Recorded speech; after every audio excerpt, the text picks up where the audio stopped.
Hi guys, just going to give you another walkthrough and update of our Wavell Heights project, show you what the guys have been up to. So you can see here we've started doing, or they're nearly finished, all the handrails, but just you can see here, so this is a stop on the wall for the handrail to butt into. You can see here the guys have got it all pre-drilled. We've drilled this nice neat hole for a timber tenon to be installed. So where they've been working. So this one's all just had its first coat or undercoat all done by the painters. So I'll come back in and explain a little bit to you there. But I'll just show you what those tenons are for in the handrail. So because we do everything the old-fashioned way, you can see here, these ones that are finished, so that's the tenon up there. That nice, so they slot in, they get glued into the post, and then it slots nice and neatly in to the top rail in the rebate. And that way it's a nice, beautiful, tight fit. It's all glued in, basically like a mortise and tenon.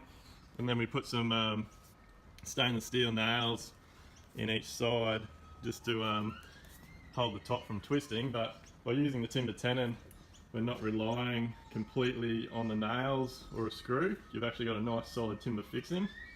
So you can see here the boys have finished all the handrail, back deck's looking awesome. Stairs are in, all the concreting's done, pool shells in, all of our block work's done, it's all core filled. And I'll give you a quick walk around the inside. So basically this week the painter's been on site, they've done all their prep work, they've patched, puttied, filled all the holes, and you can see here everything's taped. So fireplace, they go around, tape all the windows up, cover everything with plastic, all the joinery is all covered up, and then everything gets sprayed and rolled. So this week, in the last 3 days, it's been all prepped and coated, and then I'll just show you here. So now we're waiting on our plasterer to come back and do pre-paint. So we don't do our pre-paints until after the first coat of sealer has gone on, ceilings and walls. That way we can get a really good finish. You should never do a pre-paint before the first coat of paint. You'll never get the finish or the level of finish that we get on our jobs anyway. So you can see here all these marks on the wall. So until that coat of sealer goes on the wall, all these little tiny marks aren't visible. So what happens is painter's now done his sealer, and then we go around with a light and look. So everywhere you can see those pencil marks and circles, they're little defects in the plaster. So to the naked eye, you can't even see that there's a defect there, but because we put the sealer on the wall, and then we've gone around with a nice bright light and marked them all. So around the entire job, we've got all these marks on the walls.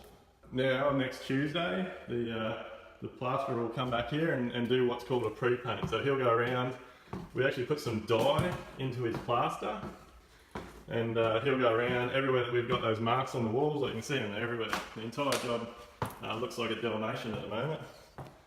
But he'll go around and patch any of those marks where we've got circles on the wall. He'll go around and patch, and that's how we get the finishes that we get on our jobs. Like, again, it's all in the detail. We're up to perfection on every job, so that's the sort of lengths we go to. You can save time, a little bit of money by getting your plaster and pre-paint done when they're before the painter. But getting your trades to collaborate and work together, painter come in first, do his pre-paint, go around, put all the marks on the wall. It's just another step towards getting a perfect job. So you see here, everything's painted, go in the wet areas, all the tiling's all taped up and covered, floors are done, all the shelving's gone in the cupboards. Carpenters do a fantastic job. Like all our miters and finishes on our internal fit outs are fantastic. Now you can see another bathroom there, all the shower screen, everything's covered up to be painted. So basically painting's gone away for a week. Stonemasons are on site on Monday. They'll do all the kitchen and vanity stone tops. Plasterer's back on Tuesday. He'll do the pre-paint, which will, yeah, you can see like this one's pretty obvious. You can see there's some marks here, but like when you come up here, without a coat of seal on the wall and a bright light, you can't pick up. There's actually little dents in the wall here. So There's hundreds of them all around the job. So the plaster was here for 2 days. he'll go around, seal all the, fix all the walls up. Like I said, he'll put a dye in his plaster, so that way he can actually see where he's done and where he hasn't. And yeah, then the painter's back here to finish off and do all the final coats and all the gloss work. So there you have it, guys. Keep an eye out for the next one.